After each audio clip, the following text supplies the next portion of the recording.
Hello again, and welcome to Aviation News Talk, where we talk general aviation with relevant news and flying tips for pilots and student pilots to help keep you safe.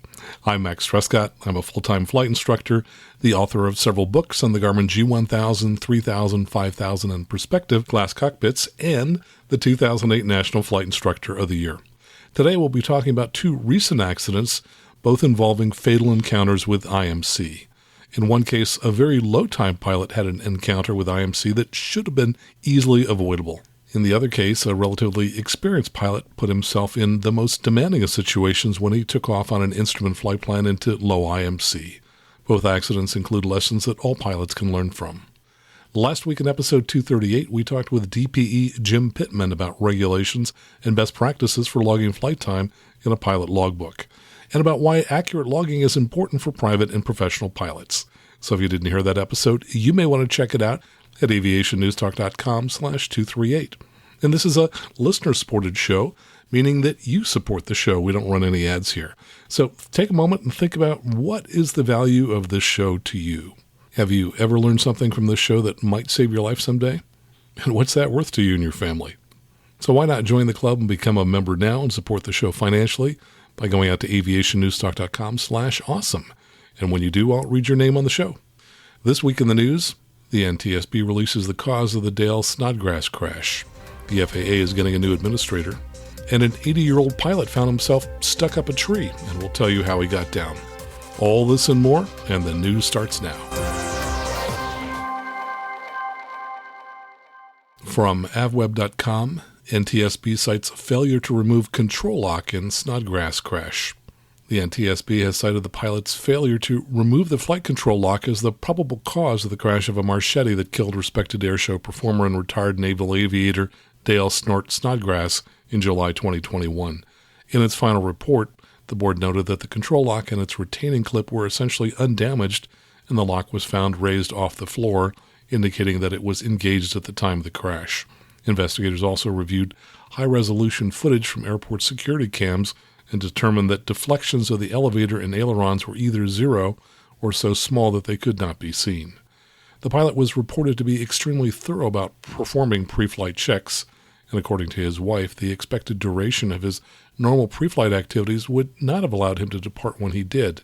The NTSB wrote in its report the pilot had limited experience in the accident airplane, which could explain why he did not remove the control lock during the pre-flight inspection.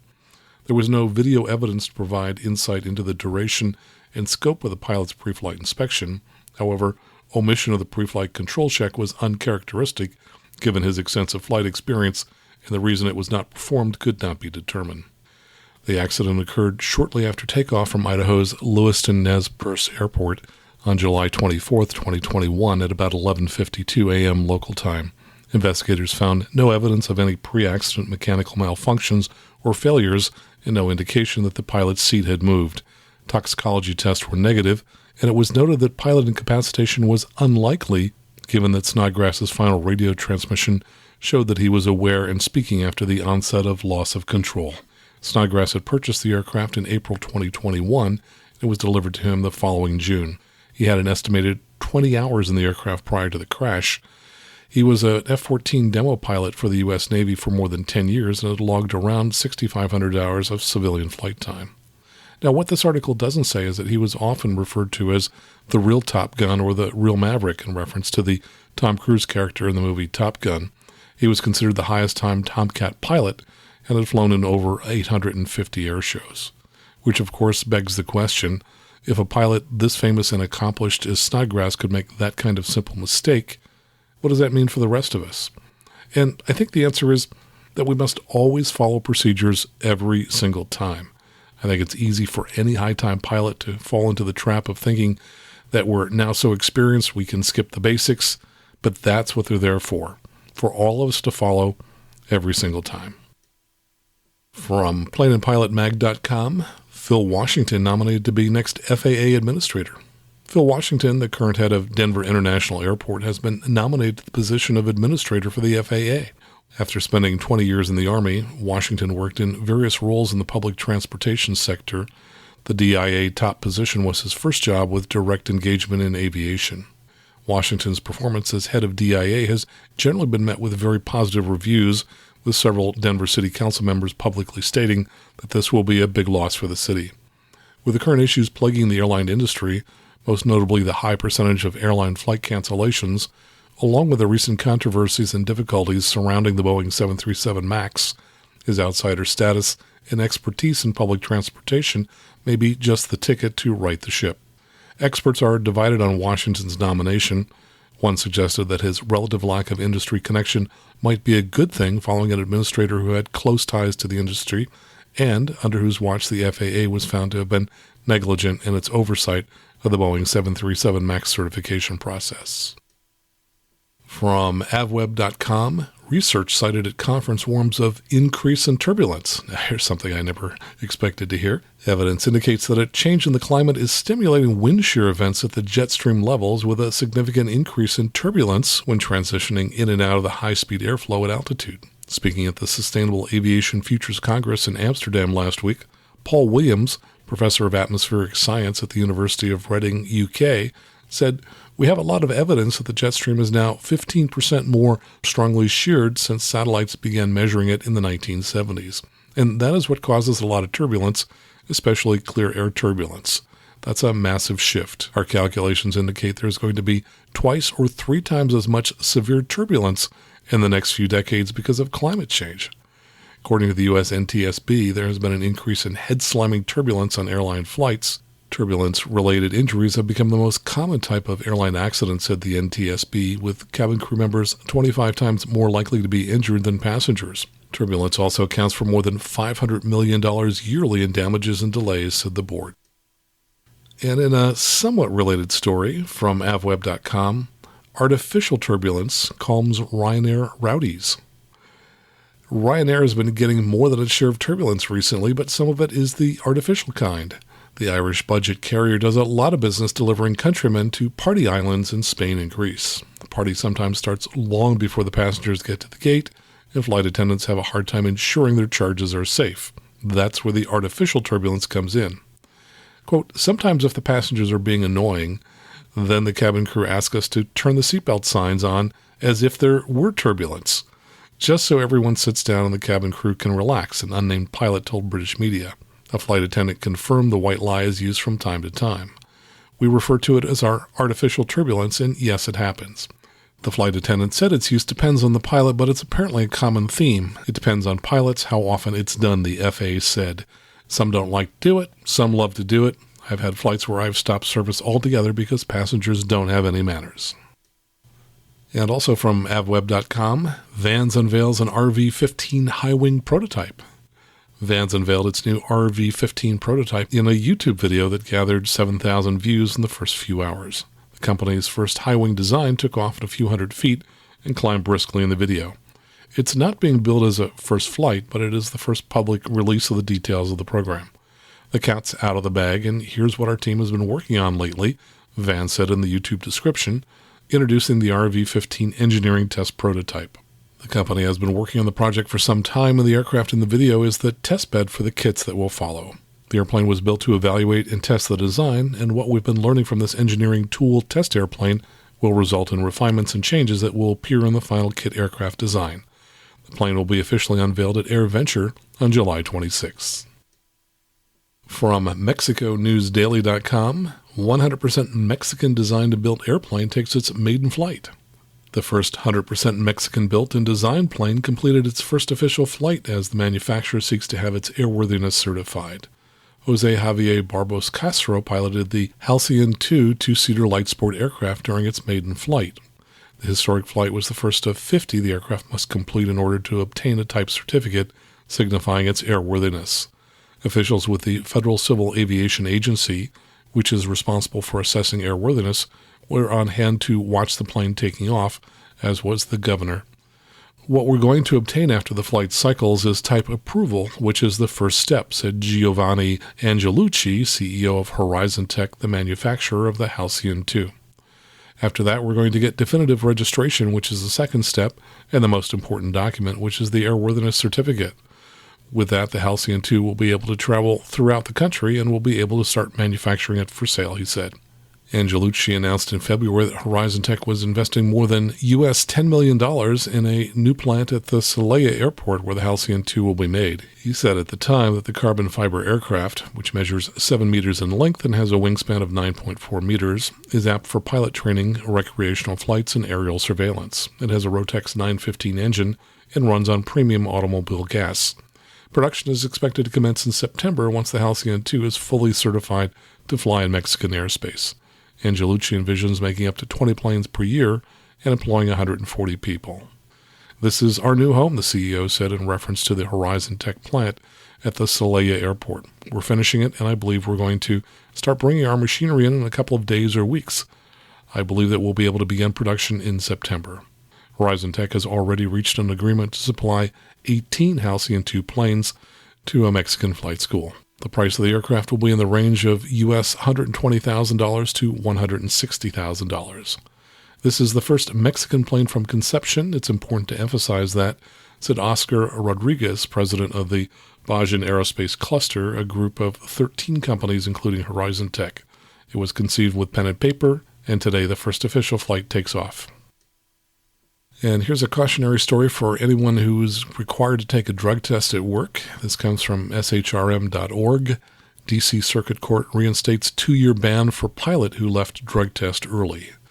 The FAA maintains a process for controlling substances testing of airmen. Regulations require that each test subject provide at least 45 milliliters of urine for a drug test. If a pilot fails to do so, the collector must follow shy bladder procedures by discarding the specimen and urging the pilot to drink up to 40 ounces of fluid. If the subject leaves the test center before the collection is completed, the departure is deemed a refusal to test. Refusal to take a required drug or alcohol test is grounds for suspension or revocation of a pilot's certificate and disqualifies the pilot from holding any of the 3 classes of medical certificates for 2 years from the refusal to test. In August 2020, the plaintiff, an experienced airline pilot, interviewed for a job with private jets. He was required to take a pre-employment drug test. Upon his arrival at the test center, the test collector explained the testing procedures, including that he would need to produce a urine sample. The plaintiff began the testing procedures but did not provide the required 45 milliliter sample and left the test center. The test collector reported his refusal to test to private jet's drug testing manager, who notified the FAA that the plaintiff had refused to test. In November 2020, the FAA issued an emergency order revoking the plaintiff's ATP certificate and his airman's medical certificates.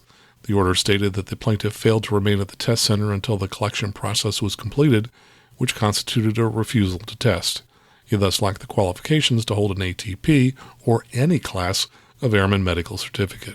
The plaintiff appealed the decision to an administrative law judge of the NTSB. At the ALJ hearing, the plaintiff admitted that the urine sample he produced was deemed insufficient. He claimed that he asked the test collector if he could go to lunch and come back, and she gave him permission, stating that private jets could send a new application if he returned. He claimed that the test center did not give him shy bladder instructions, nor told him that leaving the test center would be deemed a refusal. If she had, he would not have left. The test collector testified that the plaintiff had provided an insufficient sample and said that he could not stay at the test center any longer. She told him that leaving would be considered a refusal to test. She denied giving him permission to leave and testified that she told him he would have to get a new form from his job because once the form indicated a refusal, it could not be used again. She could not remember if she mentioned the shy bladder procedure. The ALJ found the test collector believable and concluded that the FAA had proven a violation of its drug testing regulations and affirmed the 2-year revocation orders. The plaintiff appealed, and the NTSB reviewed the sanction and decided to reduce it to 180 days. However, upon further appeal, the D.C. Circuit Court of Appeals found the test collector was more credible and reinstated the original 2-year ban. From CNN.com, California fire officials and FBI are targeting illegal drones near wildfire. People want to see what these massive fires look like up close, usually not realizing how disruptive their drones can be. But through this new partnership, the officials say offending drones are identified and located in about 30 seconds of taking to the air. When the detection equipment finds the drone and identifies the operator's location, we can very rapidly get that information to a ground intercept team who can then go make contact with that drone operator and essentially get them to stop flying the drone, said James Pico III, the Weapons of Mass Destruction Coordinator for the FBI's LA field office. With a special sensor, the team can set up a boundary as large or as small as desired and get notified if a drone flies into that area, instantly obtaining precise details such as elevation, direction, speed, as well as where the drone took off from and where the controller is currently standing. Teams are spread out around the incident, ready to spring into action if a troublesome drone is identified. They immediately set out to intercept the controller. Pico said the first thing we do is order them to bring the drone back, explaining to them that there's a wildfire and flying that drone during a wildfire is actually a federal felony. He said that violators fall into 3 categories: clueless, careless, and criminal, with the vast majority being willing to comply immediately. If it's just clueless or careless, we'll either issue a citation or even just warn them off and tell them not to do it, Pico said. If they've done something very egregious and really interrupted operations, or they refuse to comply, then we have federal felony charges that we can apply to that situation. From generalaviationnews.com, CFI mistakes landing gear lever and flap lever. And let me start by mentioning that there's an old saw about the most dangerous flights being those with 2 CFIs on board. Well, this is one of those stories. The story says, the purpose of the flight in the Beech 33 was for both flight instructors to perform a proficiency flight with one another. After performing maneuvers in the practice area, they returned to the airport to conduct touch-and-go practice takeoffs and landings. After the right-seated flight instructor made 2 landings, the left-seated flight instructor conducted the landing. After touchdown, while the airplane was in the landing roll, the left-seated flight instructor moved the landing gear position lever to the up position instead of the flap lever. Both instructors realized the mistake and attempted to move the gear lever back to the down position, but the left landing gear had already collapsed. The landing gear continued to contract and they became airborne. After performing troubleshooting of the landing gear and a flyby, they decided to land at another airport in Redmond, Oregon with more facilities. The right-seated CFI performed the landing at the alternate airport, and the airplane rolled on all 3 landing gear for about 1,000 feet. The left landing gear then collapsed and the airplane veered off the runway. The left aileron sustained damage as a result of the gear collapse. Probable cause, the left-seated flight instructor's improper manipulation of the landing gear position lever to the up position while still on the landing roll, which ultimately resulted in the landing gear collapsing during a subsequent landing. And as I've said previously on the show, I teach my clients to never, ever touch anything in the cockpit while they're still on the runway. Wait until you're on the taxiway to raise those flaps. And definitely don't do touch and goes in aircraft with retractable landing gear.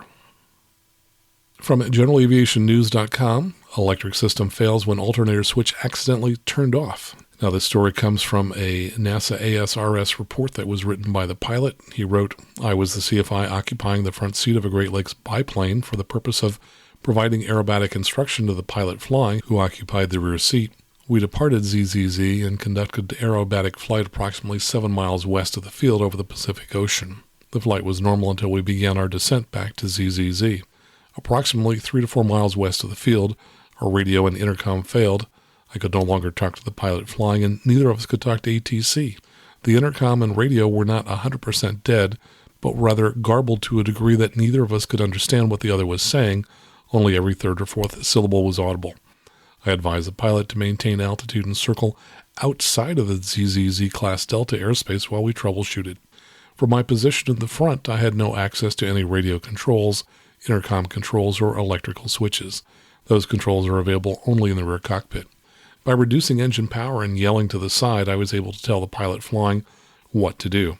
I had him turn the radio and intercom on and off. There was no change. I had him unplug his headset and tried to contact the tower with just my headset plugged in. That failed. I had him adjust the volume and try a different radio frequency. That frequency was equally garbled. Because communicating via yelling was so difficult, these steps took some time to complete. By now our fuel was low. I told the pilot flying to squawk 7600 on the transponder and fly towards ZZZ, maintaining an altitude above the 1,500-foot traffic pattern altitude. I then focused on the tower, expecting to see a flashing green light gun signal that would indicate the tower had received our 7600 squawk and understood our intentions. No light gun signal was visible to either myself or the pilot flying. Because our fuel was low, I instructed the pilot flying to change the squawk to 7,700. He did so. By this time, I had good situational awareness of other traffic in the pattern, so I instructed the pilot to descend to the traffic pattern altitude and execute a normal approach and landing. The landing was uneventful. Once the airplane stopped, the pilot noticed the alternator switch had been moved to the off position. He turned it back on, and the radio intercoms were instantly functional. This is my key takeaway, he said. An electrical system failure, much like any engine failure, may not manifest as a black and white event. Without access to the switches and indicators, it's extremely difficult for the front seat pilot to diagnose the problems in flight. Finally, the alternator switch was likely bumped into the off position during a pilot exchange on the ground. To speed up training, our crew chief decided that we would swap students in the rear seat without shutting down the engine, while the front seat CFI held the brakes and flight controls. During the swap from first student to the second student, the aerobatic harness in the rear seat likely hit the alternator switch, which is located on a horizontal panel by the rear pilot's left thigh. I normally ask the rear seat student to verify that the alternator is on just after startup. Because there was no startup this time, the habit pattern was broken, and I did not ask if the alternator was on. From GeneralAviationNews.com, pilot crashes after mechanic incorrectly rigs aileron control cables. This is from an NTSB report. The pilot was performing a post-maintenance test flight after a lengthy restoration of the Piper PA-2 had been completed by a mechanic who accompanied him on the flight. After takeoff from the airport in Cortland, New York, the airplane did not respond in accordance with the pilot's control inputs, so he elected to immediately land the airplane. The plane hit the ground off the departure end of the runway, which resulted in substantial damage to the wings and fuselage. Post-accident examination of the airplane revealed that the aileron control cables had been rigged opposite of the proper orientation prescribed in the airplane's illustrated parts catalog. Both the pilot and the mechanic stated that when they conducted flight control checks prior to the flight, they confirmed deflections of the ailerons, but they failed to confirm that the aileron deflection corresponded correctly to the input of the control yoke. In other words, they failed to verify that the ailerons moved in the correct direction when the controls were moved. Probable cause, the mechanic's incorrect rigging of the aileron control cables, which resulted in a reversal of aileron control inputs applied by the pilot during the takeoff. Also causal was the mechanic's inadequate post-maintenance inspection and the pilot's inadequate pre-flight inspection before takeoff, which failed to detect the misrigging. And finally from Fox61.com, 80-year-old pilot shimmies down 8-foot tree to escape crashed airplane. A small plane crashed at a Boy Scout camp in Plymouth, Connecticut earlier this week, which led to the pilot climbing down a tree to get to the ground. The scale of the environmental damage is still unclear. Tuesday was the first day of summer camp at Camp Mattatuck. Just hours into camp, a small plane came crashing down and landed in the woods. The 80-year-old pilot shimmied 8 feet down a tree and walked away with only minor injuries. State officials said around 1 p.m., a Nevada man took off in a small plane from nearby Waterbury Airport. Just seconds later, he landed in the trees, narrowly missing a ropes course at the local Boy Scout camp. Quote, the plane was hung up in the trees and leaking fuel when it was found by the fire department. We used an excavator to cut enough trees to get to where the plane was. We were able to lower it to the ground, and we were able to pump off the remaining fuel, said Ken Leclerc. No campers or staffers were injured, and the pilot got himself out of the plane. The concern now is the possible environmental hazards the 25 gallons of leaked avgas will have in the area. Soil samples will need to be analyzed to ensure the area is clean and safe. Quote, you always have to worry about it getting into the groundwater, especially this area. This whole camp is conserved by well water, and there are several shallow wells in the immediate area, said Leclerc. It's part of the FAA investigation as to what happened with the plane. Emergency crews will be back on the scene on Thursday to remove the plane and also take samples of the ground to make sure there were no environmental impacts. Well, that's the news for this week. Coming up next, a few of my updates, and then we'll be talking about 2 fatal encounters with IMC, one with a very low-time pilot and one with a relatively experienced pilot, all right here on the Aviation News Talk podcast.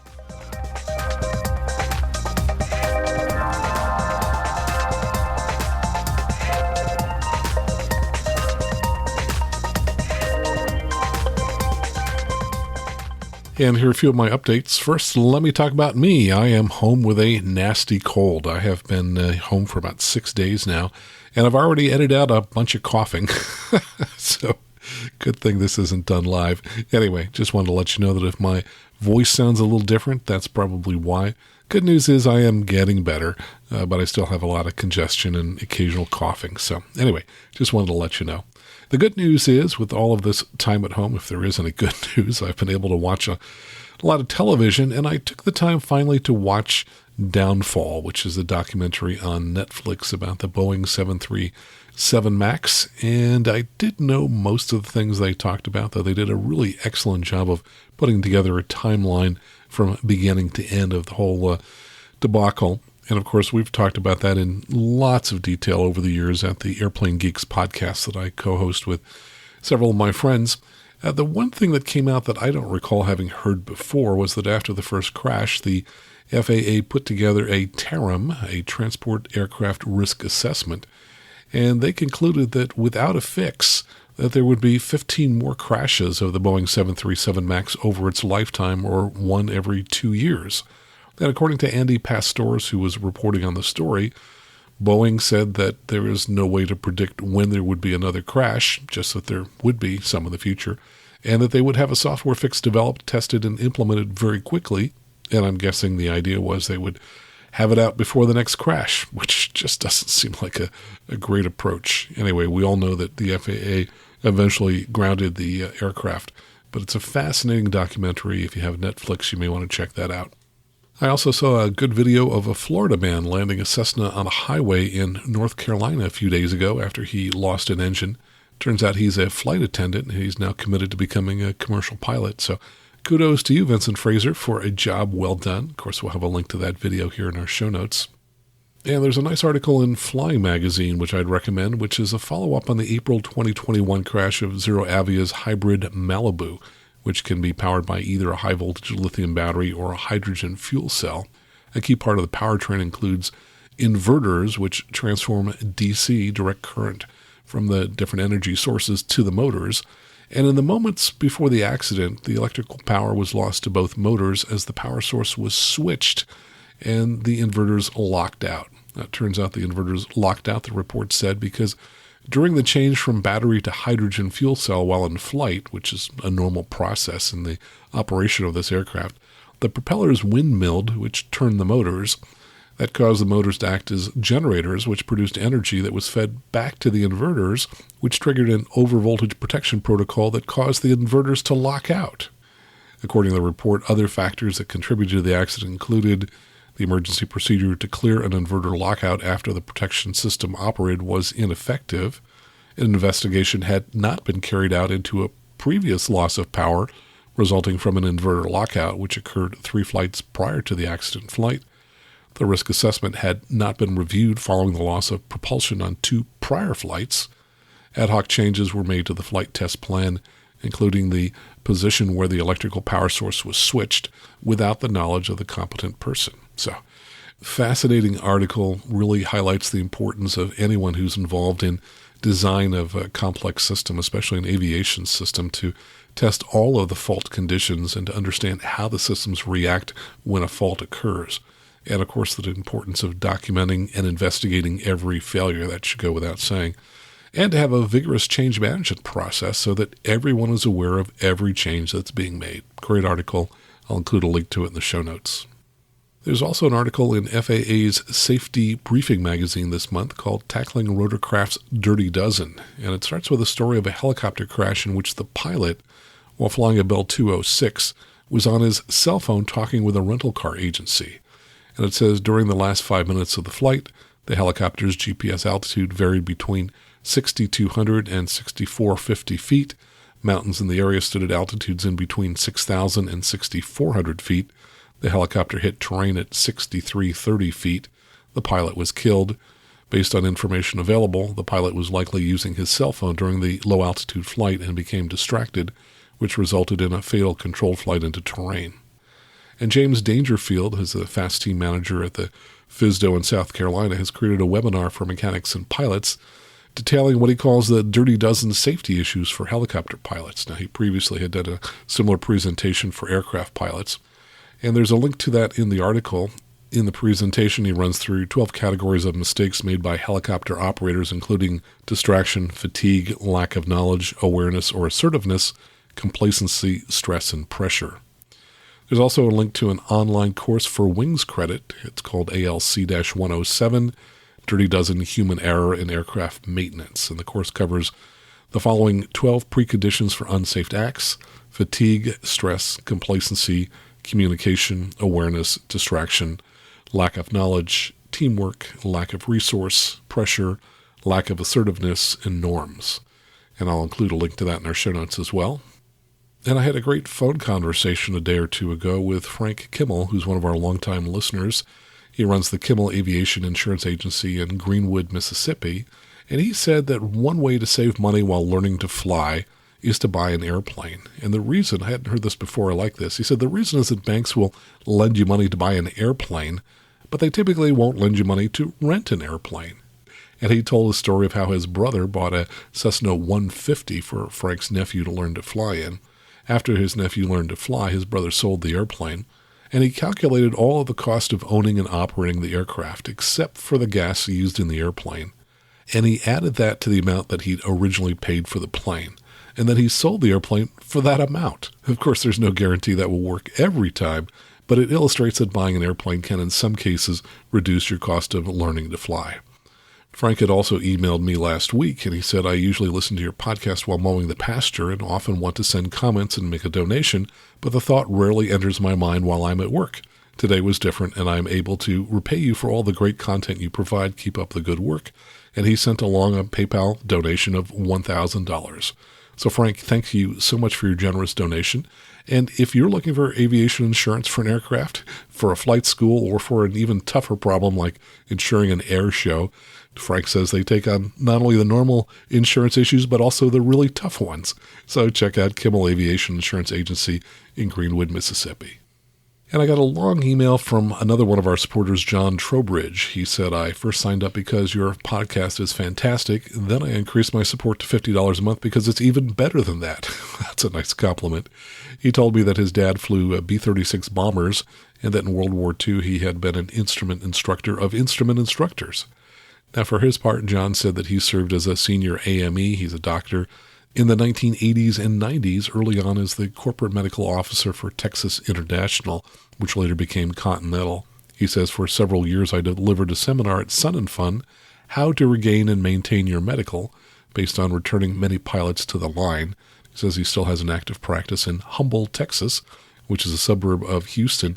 And here's something fascinating. He says he fell in love with the air coupe, and he now has 4 coupes, a complete Air Force wing, 2 E models and 2 Ds, and one of them is christened 415JC since Jessica Cox learned to fly that particular airplane. John, great story. Thanks so much for sharing that. And of course, if you'd like to join the club and help support the show, it's easy to do. I'm sure you already know that you go out to aviationnewstalk.com/awesome, and you can sign up at whatever dollar amount per month you'd like to. Or you can make a one-time donation via PayPal by going out to aviationnewstalk.com/PayPal. Let's see if you know any of these people.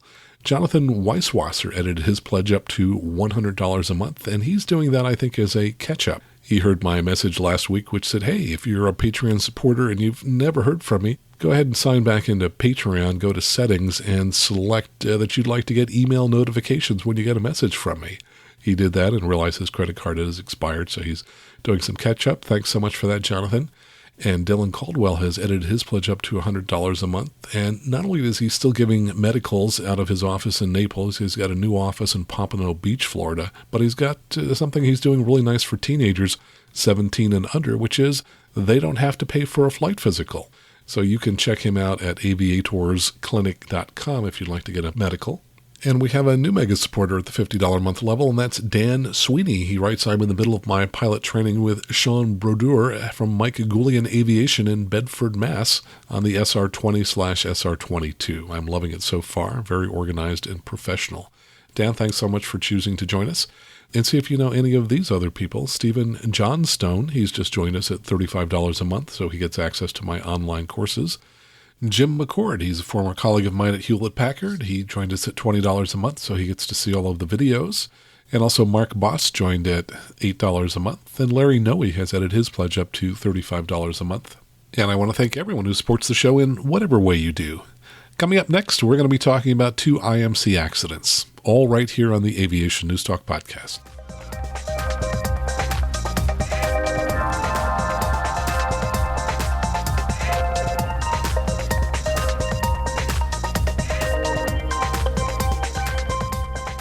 Well, it's that time of year. It's summer, the days are longer, there are more flying hours available, and the number of accidents increases as it does every summer. Today we'll be talking about 2 recent accidents, both involving fatal encounters with IMC. In one case, a very low-time pilot had an encounter with IMC that should have been easily avoidable. The accident occurred in May near the San Francisco Golden Gate Bridge, just a few miles from where I'm located. In the other case, a relatively experienced pilot put himself in among the most demanding of situations when he took off on an instrument flight plan into low IMC. That accident occurred last month in June in Southern California during takeoff by a doctor who was a commercial and instrument-rated Mooney pilot. Both accidents include lessons that all pilots can learn from. Let's look at the first accident that occurred near San Francisco. This comes from the NTSB's preliminary report. On May 6, 2022, at about 12:10 Pacific Daylight Time, an experimental amateur-built Vans RV-10, November 54 Mike Golf, was substantially damaged when it was involved in an accident near Sausalito, California. The pilot and passenger were fatally injured. According to preliminary track data, the airplane departed Sacramento Executive Airport about 11:29 a.m. and transitioned into a climb on a southwest heading. The airplane leveled off at about 5,500 feet MSL approximately 6 minutes later. The airplane turned south about 12 minutes later and subsequently entered a descent as it flew along the San Pablo Bay towards San Francisco Bay. Preliminary ATC audio recordings from the FAA revealed that the pilot made radio contact with ATC at 11:52 a.m. and requested a bay tour while en route to his destination of Half Moon Bay. The controller instructed the pilot to remain northwest of the Bay Bridge and to remain clear of Class B airspace. He then advised the pilot to notify him when they had obtained local weather for his destination. The airplane descended to about 1,300 feet MSL after it had reached San Francisco Bay and then began a climb a few seconds later. At 11:58 a.m., the airplane started a 360-degree turn around Alcatraz Island and then resumed a southerly heading for about 1 minute before taking a left turn to the north over Treasure Island. At 12:02 p.m., the airplane turned southwest after it climbed to about 2,400 feet MSL and then began a descent. The airplane approached the north tower of the Golden Gate Bridge at about 12:05 p.m., at which time the pilot contacted ATC to request the transition route to his destination airport, and the controller instructed him to remain outside of Class Bravo. The pilot then made another request for the transition route, and the controller issued the same instructions. During the next 5 minutes, the airplane made a series of turns at various altitudes below 2,100 feet MSL near the north end of the Golden Gate Bridge. The track ceased at 12:09:41, about 1,700 feet south of the accident site at approximately 850 feet MSL. Two witnesses were located about 0.6 nautical miles east of the accident site around the time of the accident. They both reported visibility was low and that the fog layer was thick. One witness stated that she could not see the top of the north tower of the Golden Gate Bridge. The Golden Gate Bridge towers extend to 746 feet above the water. The north tower of the Golden Gate Bridge is located about 0.8 nautical miles southeast of the accident site. The airplane wreckage was discovered by United States Park Rangers at 2:03 p.m. on the southwest side of a hill in the Marin Headlands at an elevation of about 800 feet MSL. The plane came to rest in a nose-down attitude on an eastern heading. All major structural components of the airplane were accounted for at the accident site. Now let's talk about the accident. The pilot was relatively low time, having completed his private about 18 months before the accident. He was flying what pilots refer to as the San Francisco Bay Tour, or just the Bay Tour. And by the way, Patreon supporters of this show at the $20 a month level who get access to all of my videos saw me flying the Bay Tour with Catherine Cavagnaro in a video that I posted just last week. Catherine was visiting here last month, and we decided to go flying together, and I made that video for you to see. If you'd like to see that and the other videos I've posted, go to aviationnewstalk.com/awesome. The Bay Tour is a loose term that's used in a couple of ways by pilots and controllers. To controllers, it typically means a pilot coming from any direction is headed to an area around the Golden Gate Bridge in Alcatraz. Pilots typically loiter in the area, enjoying the views of the city and nearby landmarks. Afterwards, pilots either return to their original airport or head to another airport. A Bay Tour can also mean simply flying from one airport to another, either in or below the Class Bravo, usually passing at some point near either the cities of Oakland or San Francisco. I teach the Bay Tour to lots of local pilots and even sell a Bay Tour map in local pilot supply shops. And of course, since it's in our backyard, local pilots are very familiar with flying the many various routes that one might call a Bay Tour. But pilots outside the immediate area, even those based as nearby is Sacramento, have a lot less familiarity with the Bay Tour. A new point of confusion was created about 5 years ago when the FAA redesigned the Class Bravo around San Francisco. In the process, they created a number of transition routes, which are named and drawn on the Class B terminal chart. For example, arrows along the coast between the Golden Gate Bridge and the pilot's destination of Half Moon Bay are labeled Pacific VFR Transition Route, and the label says ATC clearance required. The NTSB report says the pilot asked for a transition route, and this is undoubtedly the transition the pilot was requesting. But twice when the pilot asked for this route, ATC simply replied, maintain VFR. But this was apparently confusing to the low-time pilot based in Sacramento. The reply would have had more meaning to a local pilot, which is why local knowledge is king. Because in many cases, pilots have local knowledge of things you can't learn from a sectional map, and that knowledge may mean the difference between living and dying. In this case, this pilot appeared to be confused by ATC's replies and continued to circle near the Golden Gate Bridge while figuring out what to do next. In the process, he apparently lost control of the aircraft. It's unknown whether he accidentally flew into the clouds surrounding the bridge or whether he lost control over those low-level clouds. Regardless, the crash site was surrounded by dense fog. And here's what the pilot almost certainly didn't know. When ATC replied, maintain VFR, the controller was communicating to the pilot that he was free to fly in any direction he chose, at any altitude he'd like, as long as he didn't enter the Class B. Yet, the pilot seemed to be looking for a more explicit clearance to fly the Pacific VFR transition route to Half Moon Bay. And again, what the pilot probably didn't know is that NorCal Approach almost never uses the transition route names published on the San Francisco Class B terminal chart. In fact, in the past 5 years, I have never once heard either pilots or controllers refer to these new transition routes by name. So the pilot was looking for something he was never going to get. Continuing to circle suggests that the pilot didn't have something all pilots should have before taking off, which is a plan B. The pilot should have known that he might encounter clouds along the coast, as these low-level clouds are there most days of the year. And so even if he had received a clearance to fly the Pacific VFR transition route, he should have reasonably expected that on some days that wouldn't be possible, even if he had a clearance, because of those clouds along the coast. My guess is that because the crash occurred around noontime, the pilot, whose girlfriend was on board, was planning to take her to lunch at Half Moon Bay, where there are a number of nice seafood restaurants within walking distance of the airport. A reasonable plan B might have been to divert to Concord, Napa, or Petaluma, where there are restaurants at the airport. Or another plan B would have been to fly back to Sacramento Executive Airport, where there's an excellent airport restaurant next to the tower with a great view of the runway. So while it's unlikely this will be included in the final report, I think it can be argued that this pilot did not have a plan B and that he also was confused by the ATC transmissions. It may have also had some hazardous attitudes as revealed by some of the comments about the pilot, which can be found on catherinesreport.com. For example, he completed his flight training at a flight school I'm familiar with near Sacramento. The pilot wrote an endorsement for that school dated November 2nd, 2020, about 18 months before the crash, and the flight school posted it on their website. The pilot wrote, "Wanted to let you know I'm more than thrilled with the program you have. I have learned more in 7 days than a year of dicking around the flight school I was in. I am so much more confident and such a better pilot.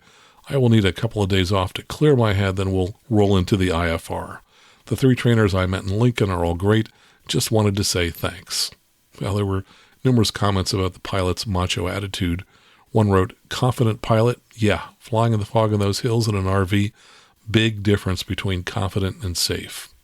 And later, further down the page, one of his former CFIs also commented and said, "One of the pilot's former instructors here. Out of all 5 of the FAA's hazardous attitude, the pilot commonly exhibited anti-authority, impulsivity, invulnerability, and macho. He was usually frustrated with the pace of the training, even when he would commit multiple no-shows and not study sufficiently for his lessons. He already co-owned this RV even before he initially soloed, going up with an already certificated pilot to, quote, get a feel for the airplane. He insisted he be able to practice in marginal weather even when I imposed limitations on his solo endorsement. I did not feel comfortable continuing to train him and was decently surprised when he told me half a month later that he trained with someone else and his check ride was just days away." And here's a second post. It's not clear whether it's from the same CFI or perhaps a Another CFI who'd flown with him, he wrote, "He had a little more than 60 hours when I stopped flying with him. Even though the pilot and I were supposed to work on post-solo items together, he had gone out of his way to fly a dual cross-country or two in November 4-5 Mike Golf with another instructor I had never heard of. If my memory serves me right, the straw that broke the camel's back was him hinting to me that he was flying solo more than 25 nautical miles from Sacramento Airport, even though none of us had endorsed him to have such privileges." And finally, this comment, "Forgot to mention the deceased pilot had a history of ignoring the rules during flight training. Read about it in the report." Now, there's another interesting fact I learned about this flight from a controller. When this aircraft crashed, it was still receiving flight following from NorCal approach. However, the NorCal approach controller never noticed the accident aircraft drop off the screen and hence was unaware of the crash. My controller friend told me that the aircraft radar tags completely drop off the screen at low altitude, and controllers may assume that the pilot is flying low or has flown off their screen.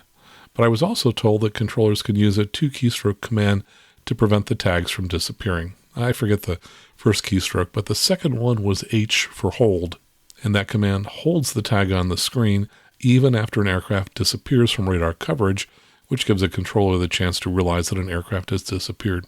Unfortunately, to use this command, it has to be entered for every aircraft on the screen, which is probably why it's not used all the time.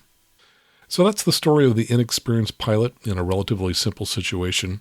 Now let's talk about the experienced pilot who crashed in IMC under very demanding conditions. This comes from the NTSB preliminary report on June 10th, 2022, about 8:03 a.m. Pacific Daylight Time. A Mooney M20K, November 305 Lima, was destroyed when it was involved in an accident near Camarillo, California. The pilot was fatally injured.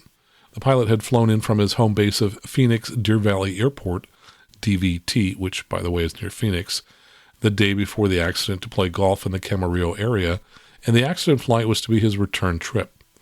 About 7:30 a.m., he contacted Flight Service and requested an abbreviated weather briefing. The briefer stated that a marine layer was present in Camarillo, and the pilot responded that it was socked in.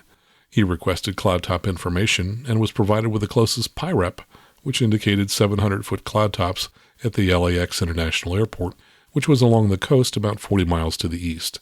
The pilot responded, "There you go," and after receiving information on a local TFR, he asked how he should file a VFR on top flight plan and if he could file it with the briefer.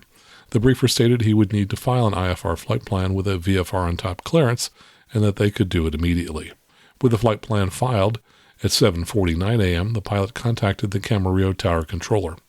Weather at the time included calm wind, visibility of 4 miles, and 300-foot overcast ceilings and mist. The controller provided the pilot with the IFR clearance to DVT, with instructions to turn right to 275 degrees after departure for radar vectors, climb and maintain 3,000 feet, and expect 7,000 feet 5 minutes after departure. The pilot replied but had omitted the initial 3,000-foot altitude instruction and was corrected by the controller.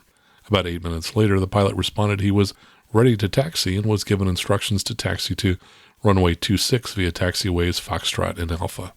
Over the next few minutes, the pilot began to taxi, but appeared to be using taxiway Golf. He told the controller this was the first time he had flown from this airport and was given amended taxi instructions to the runway 26 run-up area. At 8:01 a.m., the pilot was cleared for takeoff, and about 90 seconds later was given instructions to contact the departure controller. The pilot responded, however, he did not contact the departure controller. About 1 minute later, a controller from SoCal Tracon called the tower controller to ask if the airplane had taken off because they had not made contact and had not seen the airplane on their radar console. Multiple witnesses driving along Route 101, a freeway located parallel to the departure runway and about a half a mile north, reported seeing a low-flying airplane traveling at high speed from south to north. They stated that the airplane then collided with the ground just past the freeway and a fireball ensued. A video from a dashboard-mounted camera from one of the witnesses corroborated their accounts and revealed that the airplane was flying just above the height of adjoining power lines. It did not appear to be trailing any smoke or vapors prior to impact. The first point of impact was identified by a wing-shaped imprint at the top wall of a building located south of the freeway and 1 mile west-northwest of the departure end of runway 26. The imprint was about 50 feet above the ground, and its shape corresponded to a 15-degree right-wing low impact attitude. The outboard section of the right wing and aileron were located on the building's flat roof. A trail of debris consisting of wing skin fragments and the right flap continued on a heading of 35 degrees across the freeway to a secondary impact point in a strawberry field 750 feet beyond. The debris beyond the secondary impact point consisted of the propeller, cabin skin fragments, and flight instruments, all leading to the main wreckage, which was on the same heading about 250 feet downrange. The aircraft sustained extensive damage and thermal damage through to the leading edge of the tail assembly. Impact and thermally damaged remnants of the entire left wing, along with the inboard section of the right wing, remained attached to the center of the cabin. Now let's talk about some of the details of the accident. The pilot, who was based in the Phoenix area, held a commercial certificate for single-engine land and sea aircraft and had an instrument rating. He'd owned the aircraft for at least 4 years and possibly longer, so he undoubtedly was very familiar with it. The pilot, who was a doctor, was 68 years old.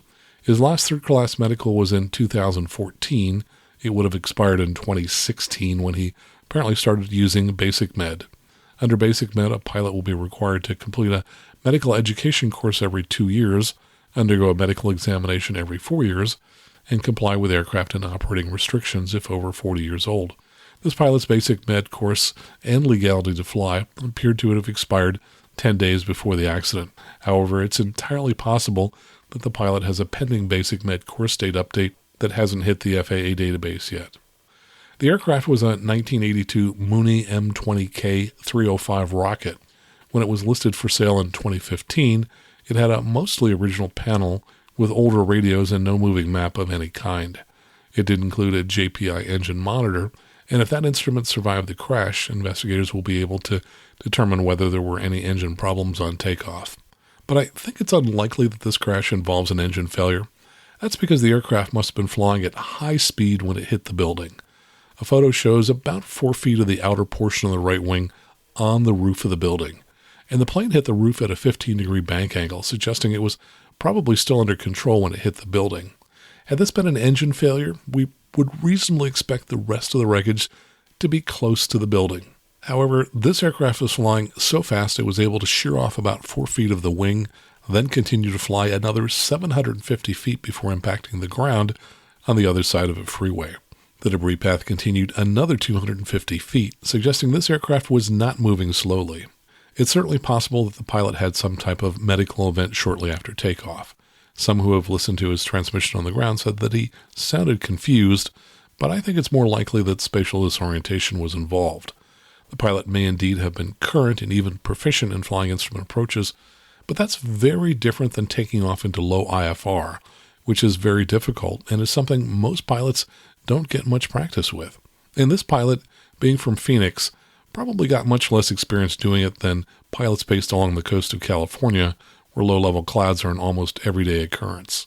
By contrast, in Phoenix, the weather is usually very dry, and I would imagine pilots have fewer opportunities to take off into low IFR conditions. There is only one data point in FlightAware for the flight. It shows that when the plane was 0.8 nautical miles beyond the departure end of the runway and slightly left of the center line, the plane was at 400 feet MSL, which would be about 300 feet AGL, and flying at 125 knots. This suggests that things had gone well up until that point. At 400 feet AGL or 100 feet higher, the pilot should have begun his right turn to 275 degrees, a turn of just 15 degrees off the runway heading. But to get to the first point of impact, which was the building just 0.6 nautical miles away, the pilot would have had to descend about 300 feet while making nearly a 90-degree turn to the right. A turn this steep suggests spatial disorientation. There are a number of possible scenarios. For example, a commenter on catherinesreport.com wrote, "There have been several Mooney mishaps from improper trim settings on takeoff, which caused nose-high pitch that turned into stalls. One possible scenario that could produce sufficient energy to keep going such a distance after losing the wingtip on the building would be an almost pulled-it-out recovery from a takeoff stall, developing a blistering airspeed right before impact with the building." Now, that's certainly a possibility. Another possibility is the pilot became disoriented as he started to make his right turn and overbanked. This overbank is far more likely to happen in an aircraft with round gauges like this aircraft had, and here's why. If you look at the round gauge attitude indicator, the miniature airplane wings have a width of about 2 inches, so they're not very prominent, when compared with the many other instruments and switches in a round gauge cockpit. By contrast, if we take the Garmin G1000 as an example, the width of the horizon line is 10 inches or sometimes more, depending upon the version of the G1000. The first time I flew in a G1000 aircraft, I was in the back seat, and I could see from there whether the aircraft was banked a few degrees to the left or the right. So there's a huge difference between a 2-inch airplane symbol and a 10-inch wide line dividing the blue upper half of the screen from the lower, orangish-brown lower half of the screen. In glass cockpit aircraft, it's almost impossible not to know you're turning, even when you're not looking right at the bank angle indicator. Another issue that gets pilots in trouble in turns in IMC is what's called the leans. According to the FAA, this is the most common illusion during flight and is caused by a sudden return to level flight following a gradual and prolonged turn that went unnoticed by the pilot. The reason a pilot can be unaware of such a gradual turn is that human exposure to a rotational acceleration of 2 degrees per second or lower is below the detection threshold of the semicircular canals in our ears. Leveling the wings after such a turn may cause an illusion that the aircraft is banking in the opposite direction. In response to such an illusion, the pilot may lean in the direction of the original turn in a corrective attempt to regain the perception of a correct vertical posture. Now, another possibility is that after takeoff, the pilot experienced somatogravic illusion, which we talked about in detail in episode 157. This involves a sudden forward linear acceleration during level flight, where the pilot perceives the illusion that the nose of the aircraft is pitching up. The pilot's response to this illusion would be to push the yoke or stick forward to pitch the nose of the aircraft down. So there are a number of possibilities as to why this pilot came out of the clouds. This accident highlights that taking off into low IFR can result in a number of illusions that can cause pilots to crash, and even experienced pilots will suffer from these illusions. The key to survival is ignoring these false signals from your body and instead relying solely upon your instruments. And usually I would be reading some feedback and email from listeners, but you know what? My throat is sore. It's time to wrap this one up. So until next time, fly safely, have fun, and keep the blue side up.